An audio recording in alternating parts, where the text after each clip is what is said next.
ಪಂಚಭೂತಗಳಲ್ಲಿ ಒಂದು ಎಲಿಮೆಂಟ್ಸ್ ಅಂತ ನಾವು ಕರಿತೀವಿ, 5 ಎಲಿಮೆಂಟ್ಸ್ ಅಂತ ಕರಿತೀವಿ. ಪಂಚಭೂತಗಳಲ್ಲಿ ಭೂತತ್ವನೂ ಕೂಡ ಒಂದು. ಭಾರತದಲ್ಲಿ ಸನಾತನ ಧರ್ಮವನ್ನು ಪ್ರಾರಂಭ ಆಗಿರ್ತಕ್ಕಂಥ ಒಂದು ಸ್ಥಾನದಲ್ಲಿ ಅತಿ ವಿರಳ ಭೂಕಂಪನ. ಆ ಭೂಮಿ ಒಳಗಡೆ ಇರತಕ್ಕಂಥ ಶಕ್ತಿ ಯಾವುದು? ಆ ಶಕ್ತಿಯ ಒಂದು ಭಾಗವನ್ನು ನಾವು ಆರಾಧನೆ ಮಾಡ್ತೀವಿ, ಅದನ್ನೇ ವಿಗ್ರಹ ಅಂತ ಕರಿತೀವಿ. ಈ ಐಡಲ್ ವರ್ಷಿಪ್ ಅನ್ನೋದು ಪ್ರಕೃತಿಗೆ ಕೊಡ್ತಕ್ಕಂಥ ಒಂದು ಕೃತಜ್ಞತೆ ಮತ್ತು ನಮನ.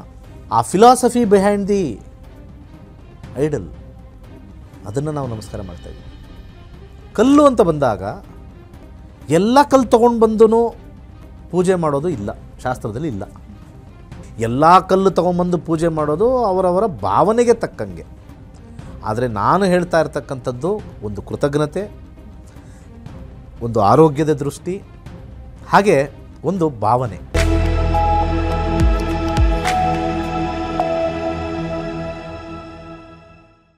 ಎಲ್ರಿಗೂ ನಮಸ್ಕಾರ. ನೀವು ನೋಡ್ತಾ ಇದ್ದೀರಾ ಟಿವಿ ವಿಕ್ರಮ ನಕ್ಷತ್ರ ನಾಡಿ ಕಾರ್ಯಕ್ರಮಕ್ಕೆ ಸ್ವಾಗತ. ನಾನು ಮುಮ್ತಾಜ್ ಅಬ್ದುಲ್ ನೆಲ್ಲೆಡ್ಕ. ವೀಕ್ಷಕರು, ನೀವು ಬಹಳಷ್ಟು ದಿನಗಳಿಂದ ಪಂಡಿತ್ ದಿನೇಶ್ ಗುರೂಜಿ ಅವರ ನಕ್ಷತ್ರ ನಾಡಿ ಕಾರ್ಯಕ್ರಮಗಳನ್ನು ನೋಡ್ತಾ ಇದ್ದೀರಿ. ನಿಮಗೂ ಅನ್ನಿಸಿರಬಹುದು ಇಂತಹ ಇಂಟ್ರೆಸ್ಟಿಂಗ್ ವಿಚಾರಗಳ ಬಗ್ಗೆ ನಾನು ತಿಳ್ಕೊಳ್ಬೇಕು, ಜ್ಯೋತಿಷ ಅಂದ್ರೆ ಏನು, ಸನಾತನ ಧರ್ಮದಲ್ಲಿ ಜ್ಯೋತಿಷದ ಮಹತ್ವ ಏನು, ಹೆಣ್ಣು ಮಕ್ಕಳು ಕೂಡ ಜ್ಯೋತಿಷವನ್ನ ಕಲಿಬಹುದು, ಇಂತಹ ನೂರಾರು ಪ್ರಶ್ನೆ ನಿಮ್ಮಲ್ಲೂ ಕೂಡ ಇರಬಹುದು.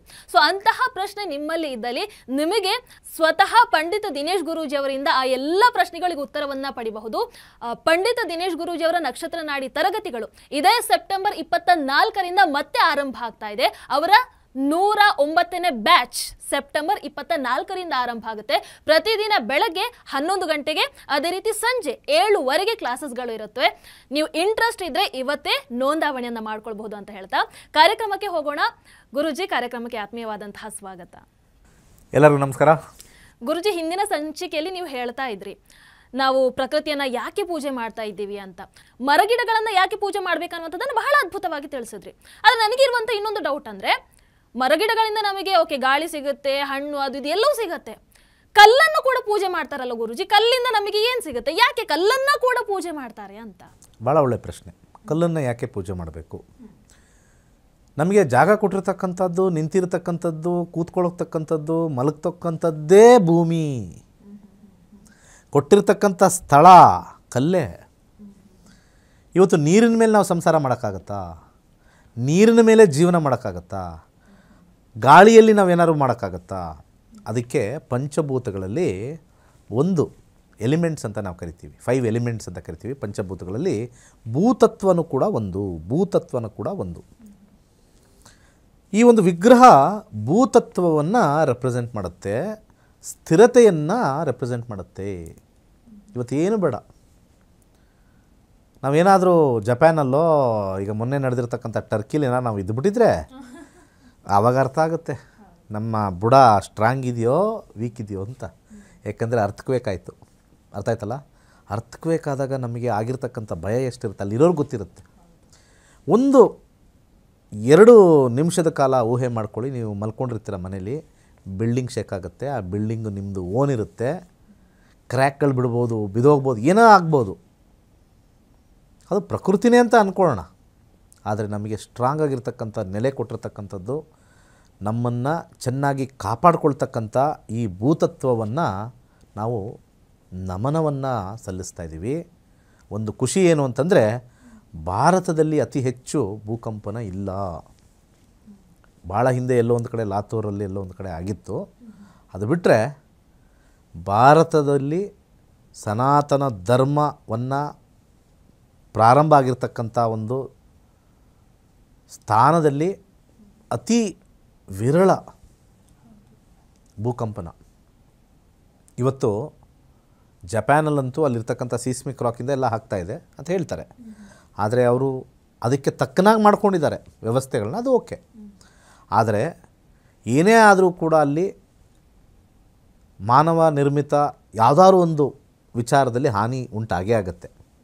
ಒಂದು ಕಾರ್ ಇರ್ಬೋದು, ಒಂದು ಸಣ್ಣ ಸಂಸ್ಥೆಯನ್ನು ಕಟ್ಟಿರ್ಬೋದು, ಅದು ಶೇಕ್ ಆದರೆ ಅದರಲ್ಲಿರ್ತಕ್ಕಂಥ ಫರ್ನಿಚರು, ಮತ್ತೊಂದು ಲ್ಯಾಪ್ಟಾಪು, ಇನ್ನೊಂದು ಏನಾದ್ರು ಒಂದು ಅದಕ್ಕೆ ಮತ್ತೆ ಅದನ್ನು ವಾಪಸ್ ದುಡಿದು ತರಬೇಕು ಅನ್ನೋದು ಒಂದು ಕಾಲ ಮತ್ತು ಶ್ರಮ ಮತ್ತು ಅದರಲ್ಲಿರ್ತಕ್ಕಂಥ ಒಂದು ಮನಸ್ಸಿಗೆ ಆಘಾತ ಆಗ್ತಕ್ಕಂಥದ್ದು. ಹಾಗಿದ್ರೆ ನಾವು ವಿಗ್ರಹ ಆರಾಧನೆ ಮಾಡಿದ್ರೆ ಇದೆಲ್ಲ ಅವಾಯ್ಡ್ ಆಗುತ್ತಾ? ಆಗಲ್ಲ. ಆದರೆ ಇರುವಷ್ಟು ದಿವಸ ನಾವು ಕೃತಜ್ಞತೆಯನ್ನು ಕೊಡಬೇಕು. ನಾವು ನಿಂತಿರ್ತಕ್ಕಂಥ ನೆಲ, ನಾವು ನಿಂತಿರ್ತಕ್ಕಂಥ ಜಾಗ, ಇದು ಮೊದಲನೇದು. ಹಾಗೆ ಈ ಕಲ್ಲು ಎಲ್ಲಿಂದ ಬಂತು? ಯಾವುದೇ ಗ್ರಹ ತಗೊಳ್ಳಿ, ಬುಧ ತಗೊಳ್ಳಿ, ಶುಕ್ರ ತಗೊಳ್ಳಿ, ಭೂಮಿ ತಗೊಳ್ಳಿ, ಚಂದ್ರನೂ ತಗೊಳ್ಳಿ, ಮಂಗಳ ತಗೊಳ್ಳಿ, ಶನಿ ಮತ್ತು ಗುರು, ಯುರೇನಸ್, ನೆಪ್ಚೂನ್, ಪ್ಲೂಟೋ ಅವೆಲ್ಲ ಇದೆ. ಇವೆಲ್ಲದರಲ್ಲಿ ಒಳಗಡೆ ಇರತಕ್ಕಂಥ ಕೋರ್, ಗ್ಯಾಸ್ ಪ್ಲಾನೆಟ್ ಆಗಿರ್ಬೋದು ಸ್ಯಾಟರ್ನ್ ಮತ್ತು ಜುಪಿಟರ್, ಆದರೆ ಕೋರ್ ಮಾತ್ರ ಕಲ್ಲೇ. ಆ ಕೋರಲ್ಲಿರ್ತಕ್ಕಂಥ ಆ ಒಂದು ರಾಕ್ ಅಂತ ನಾವೇನು ಕರಿತೀವಿ, ಸೂರ್ಯನ ಸುತ್ತಾ ಇದೆ. ಯಾವ ಶಕ್ತಿಯಿಂದ ಸುತ್ತಾ ಇದೆ ನಂಗೆ ಅರ್ಥ ಆಗ್ತಾಯಿಲ್ಲ. ನಿಮಗೇನಾದ್ರು ಗೊತ್ತಿದ್ರೆ ಹೇಳಿ.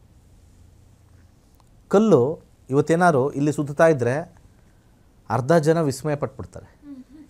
ಈ ಒಂದು ಸ್ಟುಡಿಯೋದಲ್ಲಿ ಕಲ್ಲು ಸುಯ್ ಅಂತ ಹಿಂಗೆ ಹೋದರೆ ದೇವ್ರು ಬಂದುಬಿಡಿದೆ ಅಂತಾರೆ. ಆಕಾಶದಲ್ಲಿರ್ತಕ್ಕಂಥ ಗ್ರಹಗಳು ಸೂರ್ಯನ ಸುತ್ತಾ ಇದ್ದಾವ. ಯಾವುದಾದ್ರು ಆಧಾರ ಇದೆಯಾ? ಆ ಕಡೆ ಈ ಕಡೆ ಏನಾದ್ರು ದಾರ ಕಟ್ಟೋರ ಅಥವಾ ದೊಡ್ಡದೇನಾದ್ರು ಚೈನ್ ಹಾಕಿದಾರ? ಮತ್ತು ಸೂರ್ಯನ ಸುತ್ತ ಸಹಸ್ರಾರು ವರ್ಷಗಳಿಂದ ಒಂದೇ ಪಥದಲ್ಲಿ ಸುತ್ತಾ ಇದ್ದಾವೆ. ಪಥ ಅಂದರೆ ಲೈನ್. ಇವತ್ತು ನಾವು ಮನೆಗೆ ಹೋಗಬೇಕು ಅಂತಂದರೆ ರೋಡ್ ಇಲ್ಲ ಅಂದರೆ ನಮ್ಗೆ ಗೊತ್ತಾಗಲ್ಲ ಹೆಂಗೆ ಹೋಗಬೇಕು ಅಂತ. ನಾವು GPS ಬೇಕೇ ಬೇಕು. ಇವತ್ತು ಯಾರೋ ಕರೆದ್ರು, ನಮ್ಮ ಫ್ರೆಂಡು, ಅವ್ನ ಮನೆಗೆ ಹೋಗಿರಲ್ಲ, ಕಳಿಸ್ತೀನಿ ತಡಿಯಪ್ಪ, GPS ರೂಟ್ ಕಳಿಸ್ತೀನಿ ಅಂತ. ಈ ಗ್ರಹಗಳಿಗೆ GPS ಯಾರು ಅಳವಡಿಸಿರೋದು? ಇದೇ ಟೈಮಲ್ಲಿ ಹೀಗೇ ಬರಬೇಕು ಅಂತ ಆ ಕಲ್ಲಿಗೆ ಹೇಗೆ ಗೊತ್ತು? ಆ ಬುಧ ಅನ್ನೋ ಕಲ್ಲಿಗೆ ಹೇಗೆ ಗೊತ್ತು ಇದೇ ಟೈಮಲ್ಲಿ ಹಿಂಗೇ ಬರಬೇಕು, ಹಿಂಗೆ ಸೂರ್ಯನ ಸುತ್ತಬೇಕು? ಆ ಶುಕ್ರನಿಗೆ ಹೇಗೆ ಗೊತ್ತು? ಭೂಮಿಗೂ ಹೇಗೆ ಗೊತ್ತು? 360 ದಿವಸಕ್ಕೆ ಕರೆಕ್ಟಾಗಿ ರೌಂಡ್ ಹೊಡೆದು ಬಂದು ಒಂದು ಕಡೆ ಅದೇ ಪಾಯಿಂಟ್ಗೆ ಅದೇ ಸಮಯಕ್ಕೆ ಬಂದು ಮತ್ತೆ ಮುಂದೆ ಚಲಿಸ್ತಾನೇ ಇರುತ್ತೆ. ಇನ್ನೂ ನಿಂತಿಲ್ಲ. ಆ ಭೂಮಿ ಒಳಗಡೆ ಇರತಕ್ಕಂಥ ಶಕ್ತಿ ಯಾವುದು? ಆ ಶಕ್ತಿಯ ಒಂದು ಭಾಗವನ್ನು ನಾವು ಆರಾಧನೆ ಮಾಡ್ತೀವಿ. ಅದನ್ನೇ ವಿಗ್ರಹ ಅಂತ ಕರಿತೀವಿ. ಅದಕ್ಕೊಂದು ಮನುಷ್ಯನ ಆಕಾರ ಕೊಟ್ಟು, ಮನುಷ್ಯನಿಗೆ 84 ಲಕ್ಷ ಜೀವರಾಶಿಗಳಲ್ಲಿ ಅತ್ಯಂತ ಮಾತಾಡ್ತಕ್ಕಂಥ ಶಕ್ತಿ, ಬುದ್ಧಿ ಇರ್ತಕ್ಕಂಥ ಜೀವಿ ಮನುಷ್ಯ ಒಬ್ಬನೇ. ಸೊ ನಮಗಿಂತ ಉತ್ತಮವಾಗಿರ್ತಕ್ಕಂಥವ್ರು ಮತ್ತು ನಮ್ಮ ಥರನೇ ಕೈಕಾಲು ಇರ್ತಕ್ಕಂಥವ್ರು, ಬುದ್ಧಿ ಇರ್ತಕ್ಕಂಥವ್ರು, ಒಂದು ಶಕ್ತಿ ಇದೆ ಅಂತ ಹೇಳಿ ಆ ಆಕಾರವನ್ನೇ ಕೊಡ್ತೀನಿ. ಆ ಆಕಾರವನ್ನು ಹಾಕಿ ಅದಕ್ಕೆ ನಮನವನ್ನು ಕೊಡ್ತಕ್ಕಂಥದ್ದೇ ಈ ಒಂದು ಐಡಲ್ ವರ್ಷಿಪ್ ಅಂತ ನಾವು ಕರಿತೀವಿ. ಈ ಐಡಲ್ ವರ್ಷಿಪ್ ಅನ್ನೋದು ಪ್ರಕೃತಿಗೆ ಕೊಡ್ತಕ್ಕಂಥ ಒಂದು ಕೃತಜ್ಞತೆ ಮತ್ತು ನಮನ. ಕಲ್ಲಿಗೆಲ್ಲ ಪೂಜೆ ಮಾಡೋದು, ಕಲ್ಲು ಹಿಂದೆ ಇರ್ತಕ್ಕಂಥ ಶಕ್ತಿ, ಆ ಕಲ್ಲಿ ಹಿಂದೆ ಇರ್ತಕ್ಕಂಥ ತತ್ವಜ್ಞಾನ. ಯಾಕಂದರೆ ಆ ತತ್ವಜ್ಞಾನದಲ್ಲಿ ವಿಜ್ಞಾನ ಅಡಗಿದೆ. ಆ ಫಿಲಾಸಫಿ ಬಿಹೈಂಡ್ ದಿ ಐಡಲ್, ಅದನ್ನು ನಾವು ನಮಸ್ಕಾರ ಮಾಡ್ತಾಯಿದ್ದೀವಿ. ಇವತ್ತು ಎಷ್ಟೋ ಮನೆಯಲ್ಲಿ ತಂದೆ ತಾಯಿಗಳಿಲ್ಲ, ಕರೆಕ್ಟಾ? ಅವ್ರ ತಂದೆ ತಾಯಿ ಇಲ್ಲ ಅಂತ ಅಂದಾಗ ನಾವು ಪೂಜೆ ಮಾಡಬೇಕು ಅಂದರೆ ಏನು ಮಾಡ್ತಾರೆ? ಹಿಂದೂ ಧರ್ಮದಲ್ಲಿ ಅವ್ರದ್ದೊಂದು ಫೋಟೋ ಇಟ್ಕೊಳ್ತಾರೆ. ಇವತ್ತು ಪುನೀತ್ ರಾಜ್ಕುಮಾರ್ ಅವರು ಎಲ್ಲ ಕಡೆನೂ ಫೇಮಸ್ಸು ಆಗಿದ್ದರು. ಅವ್ರ ಪಾಪ ಕಾಲವಶ ಆದಮೇಲೆ ಎಲ್ಲ ಕಡೆ ಅವರ ವಿಗ್ರಹಗಳನ್ನು ಸ್ಥಾಪನೆ ಮಾಡಿದ್ರು. ಅವ್ರಿಗೆ ಆರಾಧನೆ ಮಾಡಿ ನಮಸ್ಕಾರ ಮಾಡಿ ಒಂದು ಹೂನಮನ ಮಾಡೋದು ಅವ್ರಿಗೆ ನಮನ, ಕೃತಜ್ಞತೆ. ಇಲ್ಲಿದ್ದರು, ಎಲ್ಲರಿಗೂ ಕೂಡ ಒಂದು ಮಾದರಿಯಾಗಿದ್ದರು, ಅನೇಕ ಒಳ್ಳೆಯ ಕೆಲಸಗಳು ಮಾಡಿದ್ದಾರೆ ಅಂತ. ಹಾಗೆ ನಮಗೆ ಅನುಕೂಲ ಮಾಡಿರ್ತಕ್ಕಂಥ ಈ ಪ್ರಕೃತಿಗೆ ಯಾರು ಅಂತ ಹೆಸರು ಗೊತ್ತಿಲ್ಲ. ಆ ಹೆಸರನ್ನ ನಾವೇ ನಮ್ಗೆ ಗೊತ್ತಿಲ್ಲದೆ ಇರತಕ್ಕಂಥ ಹೆಸರನ್ನ ಒಂದು ಆರಾಧನೆಯಾಗಿ ಹೆಸರು ಕೊಟ್ಟು ವಿಗ್ರಹವನ್ನು ಮಾಡಿ ಇವರೇ ಇರ್ಬೋದೇನೋ ಈ ಪ್ರಕೃತಿಗೆ ಒಡೆಯ ಅಂತ ಹೇಳಿ ಶ್ರೀಮನ್ನಾರಾಯಣ ಅಂತ ಅದಕ್ಕೆ ಹೆಸರು ಕೊಟ್ಟು, ಅದೇ ಹೆಸರಲ್ಲಿ ನೀನು ಬೇಕಾದ್ರೆ ರಾಮ ಅಂತಲೂ ಇಟ್ಕೋ, ಕೃಷ್ಣ ಅಂತಲೂ ಇಟ್ಕೋ, ಬಲರಾಮ ಅಂತ ಇಟ್ಕೋ, ನಾರಸಿಂಹರು ಇಟ್ಕೋ, ಸಹಸ್ರನಾಮ ಅಂತ ಆಮೇಲೆ ಹೇಳಿದ್ರು ವಿಷ್ಣು ಸಹಸ್ರನಾಮದಲ್ಲಿ. ಯಾವುದಾದ್ರು ನೇಮ್ ಇಟ್ಕೋ, ನೇಮ್ ಇಸ್ ಯುವರ್ಸ್. ಯಾಕೆಂದರೆ ಆ ನೇಮ್ ಗೊತ್ತಿಲ್ಲ. ಆ ಹೆಸರಿಂದ ಕರೆಯಲ್ಪಟ್ಟಿರ್ತಕ್ಕಂಥ ವಿಗ್ರಹಕ್ಕೆ ಒಂದು ನಮನವನ್ನು ಕೊಟ್ಟು ಆ ಹಿಂದೆ ಇರತಕ್ಕಂಥ ಶಕ್ತಿಗೆ ನಾವು ಆರಾಧನೆ ಮಾಡಿರೋದೇ ವಿಗ್ರಹ ಪೂಜೆ. ಅದು ಬಿಟ್ಟರೆ ಕಲ್ಲಿಗೆ ಹಾಲು ಹಾಕಿದ ತಕ್ಷಣ ನಮಗೇನು ಬಂದ್ಬಿಡುತ್ತೆ, ಅದು ಮೂಢನಂಬಿಕೆ.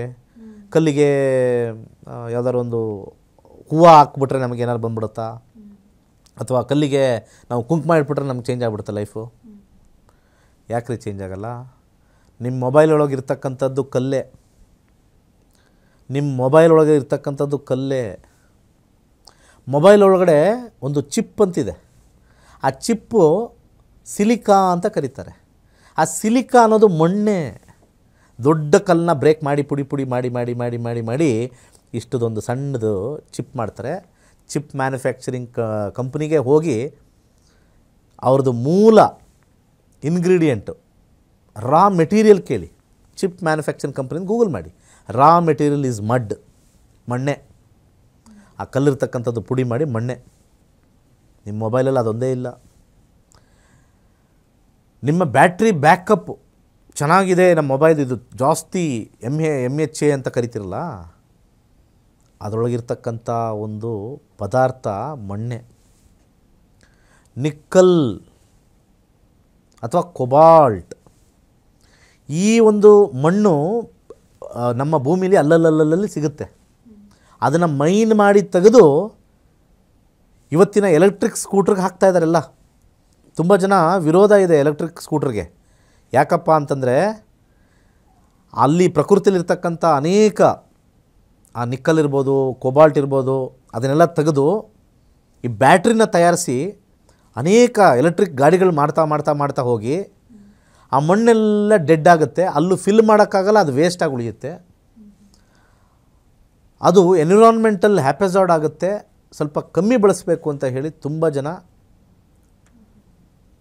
ಎಲೆಕ್ಟ್ರಿಕ್ ವೆಹಿಕಲ್ನ ಬ್ಯಾನ್ ಮಾಡಬೇಕು ಅಂತ ತುಂಬ ಹೋರಾಟ ನಡೀತಾ ಇದೆ. ಆದರೆ ನಾವೆಲ್ಲ ವ್ಯಾಪಾರೀಕರಣದಿಂದ ಅದನ್ನು ಮುಂದುವರಿಸ್ತಾ ಇದ್ದೀವಿ. ಈಗ ಅರ್ಥ ಮಾಡ್ಕೊಳ್ಳಿ, ನೀವು ಓಡಿಸ್ತಕ್ಕಂಥ ಎಲೆಕ್ಟ್ರಿಕ್ ಗಾಡಿಯಲ್ಲಿ ಕಲ್ಲು ಮಣ್ಣು ಇಲ್ಲವೇ? ದಿನನಿತ್ಯ ಸ್ಟೈಲಾಗಿ ಎಲ್ಲ ಹೋಟ್ಲ್ಗಳಿಗೂ ಕೂಡ ಈ ಮೊಬೈಲನ್ನು ತೊಗೊಂಡು ಹೋಗ್ಬೇಕಾದ್ರೆ ಇದರೊಳಗಡೆ ಕಲ್ಲು ಮಣ್ಣು ಇಲ್ಲವೇ? ಅರ್ಥ ಆಯ್ತಾ? ಅನೇಕ ಸಂದರ್ಭಗಳಲ್ಲಿ ಈ ಕಲ್ಲು ಮಣ್ಣು ನಮ್ಮ ಜೀವನದಲ್ಲಿ ಉಪಯೋಗಕ್ಕೆ ಬಂದಿದೆ. ಇವತ್ತು ನೀವು ಬೆಳಿಗ್ಗೆ ಎದ್ದು ಒಂದು ದೋಸೆಗೆ ಚಟ್ನಿ ಮಾಡಬೇಕು ಅಂದರೆ ಕಲ್ಲಲ್ಲೇ ರುಬ್ಬೇಕ್ರಿ, ಅದೇ ಟೇಸ್ಟು. ಒಂದು ಕಡೆ ಮಿಕ್ಸಿಲಿ ರುಬ್ಬಿ ನೋಡಿ ಟೇಸ್ಟು, ಒಂದು ಕಡೆ ಗ್ರೈಂಡರ್ ರುಬ್ಬಿ ನೋಡಿ, ಒಂದು ಕಡೆ ಒರಳು ಕಲ್ಲು ಅಂತಿರುತ್ತೆ ಅದ್ರಲ್ಲಿ ರುಬ್ಬಿ ನೋಡಿ, ಮೂರ್ದು ಟೇಸ್ಟ್ ನೋಡಿ. ಯಾರೋ ಹೇಳಿದ್ರಲ್ಲ ಒನ್ಸ್ ಮೋರ್ ಅನ್ಬೇಕು, ಇಲ್ಲಿದೆ ನೋಡ್ರಿ ಸ್ವಾಮಿ, ಒನ್ಸ್ ಮೋರು. ಕೃತಜ್ಞತೆ ಬೇಡವೇ? ಇನ್ನೂ ಸಾಕಷ್ಟು ವಿಚಾರ ಇದ್ರ ಬಗ್ಗೆ ಮುಂದೆ ಮಾತಾಡೋಣ. ಗುರುಜಿ, ಆದರೂ ನಾನು ಒಂದು ಕೇಳಬೇಕು. ಬಹಳಷ್ಟು ಮಂದಿ ಹೇಳ್ತಾರೆ, ಈಗ ಇವತ್ತು ಅಲ್ಲಿ ಒಂದು ಕಲ್ಲಾಗಿ ಬಿದ್ದಿರುತ್ತೆ, ನಾಳೆ ಅದೇ ಕಲ್ಲನ್ನು ತಗೊಂಡು ಬಂದು ಅದಕ್ಕೆ ಒಂದು ಆಕಾರವನ್ನು ಕೊಟ್ಟು ದೇವರು ಅಂತ ಪೂಜೆ ಮಾಡ್ತಾರೆ. ಅದು ಯಾವ ಥರದ ನಂಬಿಕೆ ಅಂತ ಕೇಳುವಂಥದ್ದು ಇದೆ. ಸೊ ಅದಕ್ಕೆ ಏನು ಹೇಳ್ತೀರಾ ಗುರುಜಿ? ಈಗ ಅದರಲ್ಲಿ ಶ್ರೇಷ್ಠತೆ ಮಾಡ್ತೀವಿ. ಇವತ್ತು ಒಬ್ಬ ಭಿಕ್ಷುಕನ್ನ ನಾವು ಸುಮ್ಮನೆ ಹಿಂಗೆ ದುಡ್ಡು ಹಾಕಿ ಕಳಿಸ್ಬಿಡ್ತೀವಿ. ಅದೇ ಭಿಕ್ಷುಕನಿಗೆ ಕರ್ಕೊಂಡೋಗಿ ಬೆಗ್ಗರ್ಸ್ ಕಾಲನಿ ಅಂತಿದೆ, ಅವರನ್ನು ಮನುಷ್ಯರಾಗಿ ಮಾಡ್ತಾರೆ. ಆ ಒಂದು ಮನುಷ್ಯ ಮಾರ್ಪಾಟಾದ ಮೇಲೆ ಅವನು ಸಮಾಜದಲ್ಲಿ ಒಂದು ಒಳ್ಳೆಯ ನಾಗರಿಕಾಗಿ ಬರ್ತಾನೆ. ಭಿಕ್ಷೆ ಬೇಡೋದು ಅವೆಲ್ಲ ಇಲ್ಲ. ಭಿಕ್ಷೆ ಬೇಡದ ಬೇಕಾದ್ರೆ ಇವನು ಯಾವನೋ ದಾರಿಲಿ ಹೋಗೋನು, ಇವನು ಯಾವನೋ ಹುಚ್ಚ, ಇವನು ದುಡಿಯೆಲ್ಲ ಮಾಡಿಲ್ಲ ಅಂತಿತ್ತು. ಆದರೆ ಕಲ್ಲು ಅಂತ ಬಂದಾಗ ಎಲ್ಲ ಕಲ್ಲು ತೊಗೊಂಡು ಬಂದು ಪೂಜೆ ಮಾಡೋದು ಇಲ್ಲ, ಶಾಸ್ತ್ರದಲ್ಲಿ ಇಲ್ಲ. ಶಾಸ್ತ್ರದಲ್ಲಿರ್ತಕ್ಕಂಥದ್ದು ಕೃಷ್ಣ ಶಿಲೆ ಅಂತ ಸಿಗುತ್ತೆ. ಆ ಕೃಷ್ಣ ಶಿಲೆಯಲ್ಲಿ ಅತ್ಯಂತ ಹೆಚ್ಚು ಮಿನರಲ್ಸ್ ಇರುತ್ತೆ. ಆ ಮಿನರಲ್ಸ್ಗೆ ಯಾವಾಗ ನೀರಿನ ಅಭಿಷೇಕ ಮಾಡ್ತಾರೋ ಅದನ್ನೇ ತೀರ್ಥವಾಗಿ ಕೊಟ್ಟಾಗ ಅದೇ ಮಿನರಲ್ ವಾಟರ್. ಎಲ್ಲ ಕಲ್ಲು ತೊಗೊಂಬಂದು ಪೂಜೆ ಮಾಡೋದು ಅವರವರ ಭಾವನೆಗೆ ತಕ್ಕಂಗೆ. ಆದರೆ ನಾನು ಹೇಳ್ತಾ ಇರ್ತಕ್ಕಂಥದ್ದು ಒಂದು ಕೃತಜ್ಞತೆ, ಒಂದು ಆರೋಗ್ಯದ ದೃಷ್ಟಿ, ಹಾಗೆ ಒಂದು ಭಾವನೆ. ಮೂರನ್ನೂ ಕೂಡಿರ್ತಕ್ಕಂಥದ್ದು. ಕೆಲವು ರಾಕ್ಸಲ್ಲಿ ಅನೇಕ ರಾಕ್ಸ್ ಇದೆ. ಸೆಡಿಮೆಂಟ್ರಿ ರಾಕ್ಸ್ ಇದೆ, ಮಾಲ್ಟನ್ ರಾಕ್ಸ್ ಇದೆ, ಮೆಟಮಾರ್ಫಿಸ್ ರಾಕ್ಸ್ ಇದೆ, ಎಲ್ಲ ಇದೆ. ಅದರಲ್ಲಿ ಅತ್ಯಂತ ಗಟ್ಟಿಗಿರ್ತಕ್ಕಂಥದ್ದು ಕೃಷ್ಣಶಿಲೆ ಅಂತ ಕರೀತಾರೆ. ಅದರಲ್ಲಿ ಅಭಿಷೇಕ ಮಾಡಿದಾಗ ಸಾಕಷ್ಟು ಅಯಾನ್ಸ್ ಅಂತ ನಾವೇನು ಕರಿತೀವಿ, ಆ್ಯಟಮ್ ಆ್ಯಂಡ್ ಅಯಾನ್ಸ್, ಆ ನೀರೊಳಗಡೆ ಹೋಗಿ ನಮಗೆ ಬರ್ತಕ್ಕಂಥದ್ದು. ತುಂಬ ಜನಕ್ಕೆ ಅಯಾನ್ಸ್ ಗೊತ್ತಿಲ್ಲ ಅಂತಂದರೆ ವೆರಿ ಸಿಂಪಲ್.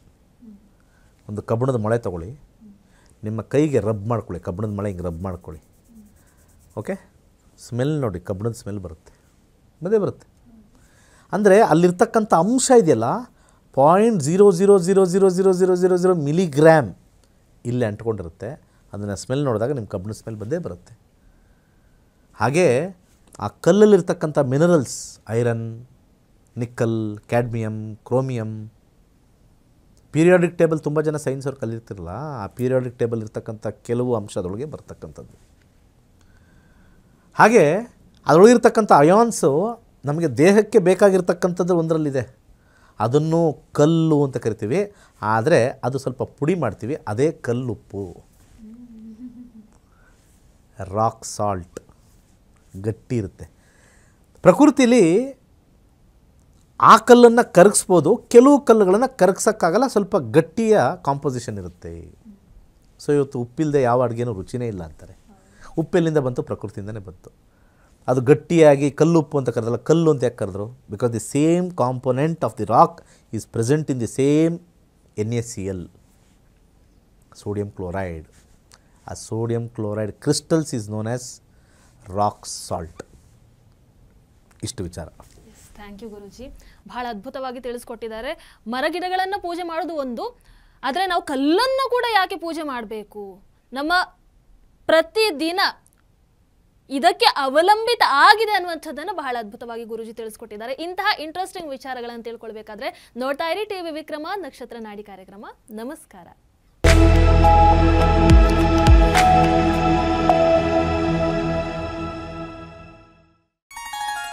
ನಮಸ್ಕಾರ. ವೈಜ್ಞಾನಿಕ ತಂತ್ರಜ್ಞಾನವನ್ನು ಒಳಗೊಂಡಿರುವ ನಕ್ಷತ್ರ ನಾಡಿ ಜ್ಯೋತಿಷ ತರಗತಿಗಳಿಗೆ ಸುಸ್ವಾಗತ. ಈ ತರಗತಿಗಳಲ್ಲಿ ಗುರುಜಿಯವರು ಕಲಿಸಿಕೊಡಲಿರುವ ವಿಚಾರಗಳೇನೆಂದರೆ, ನಮ್ಮ ಬ್ರಹ್ಮಾಂಡದ ಸೃಷ್ಟಿ, ವಿಷ್ಣುವಿನ ದಶಾವತಾರಗಳಲ್ಲಿ ವೈಜ್ಞಾನಿಕ ಆಧಾರ, 4 ಯುಗಗಳು, ಉತ್ತರ ಧ್ರುವದ ಪ್ರಾಮುಖ್ಯತೆ, ನಕ್ಷತ್ರಗಳು, ರಾಶಿಗಳು, ರಾಹು ಮತ್ತು ಕೇತು ಪುರಾಣ, ರಾಶಿ ಚಕ್ರದಲ್ಲಿ 27 ನಕ್ಷತ್ರಗಳ ಸ್ಥಾನ, ರಾಶಿ ಚಕ್ರದ ಡಿಗ್ರಿ ಲೆಕ್ಕಾಚಾರ, ನಕ್ಷತ್ರದ 108 ಪಾದಗಳು, ದಶಾ ಲೆಕ್ಕಾಚಾರ, ರಾಶಿ ಚಕ್ರದ ಗುಣಲಕ್ಷಣಗಳು, ಲಗ್ನದ ಪ್ರಾಮುಖ್ಯತೆ, ಲಗ್ನ ಲೆಕ್ಕಾಚಾರ, ದಿನದಲ್ಲಿ ಲಗ್ನವನ್ನು ಕಂಡುಹಿಡಿಯುವ ಸರಳ ಲೆಕ್ಕಾಚಾರ, ಲಗ್ನದಿಂದ ವಿವಿಧ ಮನೆಗಳಿನ ಗ್ರಹಗಳು, ನಕ್ಷತ್ರ ನಾಡಿ ತತ್ವಗಳು, ಗ್ರಹಾಧಿಪತಿ, ನಕ್ಷತ್ರಾಧಿಪತಿ, ಉಪನಕ್ಷತ್ರಾಧಿಪತಿ ಲೆಕ್ಕಾಚಾರ, ಪ್ರಶ್ನಾಶಾಸ್ತ್ರದ 249 ವಿಭಾಗಗಳ ಲೆಕ್ಕಾಚಾರ, ವಿಶ್ಲೇಷಣೆಯಲ್ಲಿ ದಶ, ಭುಕ್ತಿ, ಅಂತರ್ಭುಕ್ತಿಯ ಅರ್ಥ, ಜಾತಕದಲ್ಲಿ ಶಿಕ್ಷಣಕ್ಕೆ ಆಯ್ದುಕೊಳ್ಳಬಹುದಾದ ಕೋರ್ಸ್, ಉದ್ಯೋಗ ಅಥವಾ ವ್ಯವಹಾರದಲ್ಲಿ ಕ್ಷೇತ್ರದ ಆಯ್ಕೆ, ಯಶಸ್ಸಿನ ಲೆಕ್ಕಾಚಾರ, ಮದುವೆ ವಿಚಾರದಲ್ಲಿ ಸಂಯೋಗಗಳು, ತೊಂದರೆಗಳು, ಸಂತಾನದಲ್ಲಿ ತೊಂದರೆಗಳು, ವಿಳಂಬವಾಗುವುದು, ಆಸ್ತಿ ಅಥವಾ ವಾಹನ ಖರೀದಿಯಲ್ಲಿ ಸಮಯವನ್ನು ತಿಳಿಯುವುದು, ಆರೋಗ್ಯ ವಿಚಾರಗಳಲ್ಲಿ ಶುಭ ಅಶುಭ ಸಮಯದ ಲೆಕ್ಕಾಚಾರ, ಆರೋಗ್ಯ ಸಮಸ್ಯೆಗಳು ಉಂಟಾಗುವ ಸಮಯ ಮುಂತಾದ ವಿಚಾರಗಳ 3 ಹಂತದಲ್ಲಿ ಶುಭ ಅಶುಭ ಸಂಯೋಗಗಳ ವಿಭಜನೆ, ಪವರ್ ಪೊಸಿಷನ್, ಪುಷ್ ಪುಲ್ ಸಿದ್ಧಾಂತ, ಗೋಚಾರದ ವಿಶ್ಲೇಷಣೆ, ಆಯ್ದ ಸೆಲೆಬ್ರಿಟಿ ಜಾತಕಗಳ ವಿಶ್ಲೇಷಣೆ, ಪರಿಹಾರಗಳು, ರತ್ನಗಳು, ರುದ್ರಾಕ್ಷಿ, ಮಂತ್ರ, ಕಲರ್ ಥೆರಪಿ, ದಾನದ ಪರಿಕಲ್ಪನೆ, ಇನ್ನು ಅನೇಕ ವಿಚಾರಗಳ ಬಗ್ಗೆ ಅತ್ಯಂತ ಸರಳವಾಗಿ ಗುರುಜಿಯವರು ತರಗತಿಯಲ್ಲಿ ತಿಳಿಸಿಕೊಡುತ್ತಿದ್ದಾರೆ. ಈ ತರಗತಿ ಜೊತೆಗೆ ಅತ್ಯಾಧುನಿಕ ತಂತ್ರಜ್ಞಾನದಿಂದ ಬಳಕೆಯಲ್ಲಿರುವ ಗೋಲ್ಡ್ ಟ್ರೀ ಆಸ್ಟ್ರೋ ಆ್ಯಪ್ ಮೂಲಕ ಜಾತಕವನ್ನು ಪರಿಶೀಲಿಸುವ ಸುಲಭವಾದ ತಂತ್ರಗಳು ಗುರುಜಿಯವರು ತಿಳಿಸಿಕೊಡುತ್ತಾರೆ.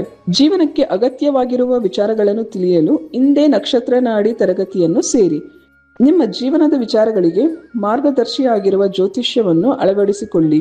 ಹೆಚ್ಚಿನ ಮಾಹಿತಿಗೆ ಇಂದೇ ನಮ್ಮ ನಕ್ಷತ್ರ ನಾಡಿಯನ್ನು ಸಂಪರ್ಕಿಸಿ. ಧನ್ಯವಾದಗಳು.